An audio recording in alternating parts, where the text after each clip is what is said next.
Mesdames et messieurs, bonjour et bienvenue dans ce flash d'information. 30 ans de prison ont été requis jeudi contre Kadiatou Kanté devant le tribunal criminel de Dixine délocalisé à la mairie de Ratouma. Cette jeune pâtissière est jugée pour meurtre. Elle est accusée d'avoir poignardé à mort son ami Abdourahmane Diallo avec un couteau. C'était lors d'une bagarre à cause d'une dette que la victime refusait de lui payer. Une dette qui s'élève à 50 000 francs guinéens. La mise en cause a reconnu en sanglots à la barre les accusations portées à son encontre.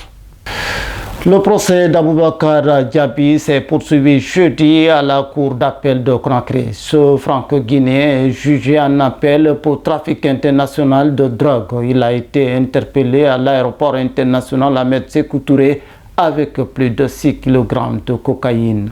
Mais il a toujours nié les faits articulés à son encontre dans cette affaire. Et ce, même en instance où il a été condamné à 5 ans de prison et 200 millions de francs guinéens d'amende par le tribunal criminel de Mafankou.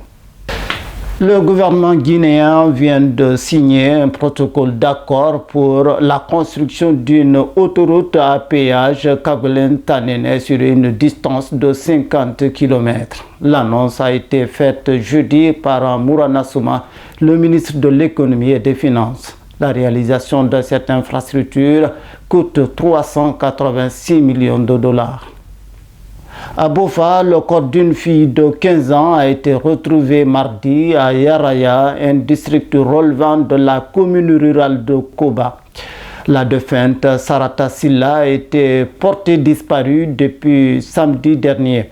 Elle a été ligotée, violée et tuée selon les premières conclusions des médecins qui ont examiné ce corps en état de décomposition avancée.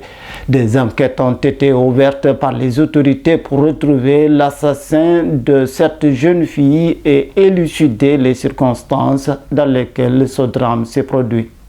Et pour finir, à la baie, un feu d'origine inconnue a ravagé jeudi une partie du secteur Sarekontori dans la commune rurale de Kalan.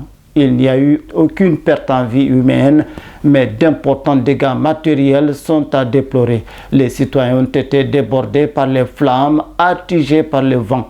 Les autorités communales de Kalan parlent d'un feu mystérieux qui commence petit à petit avant de se propager. Et ce phénomène dure depuis 3 mois déjà, sous le regard impuissant des habitants de la localité. Mesdames et messieurs, c'est la fin de ce flash d'information. Merci de nous avoir suivis.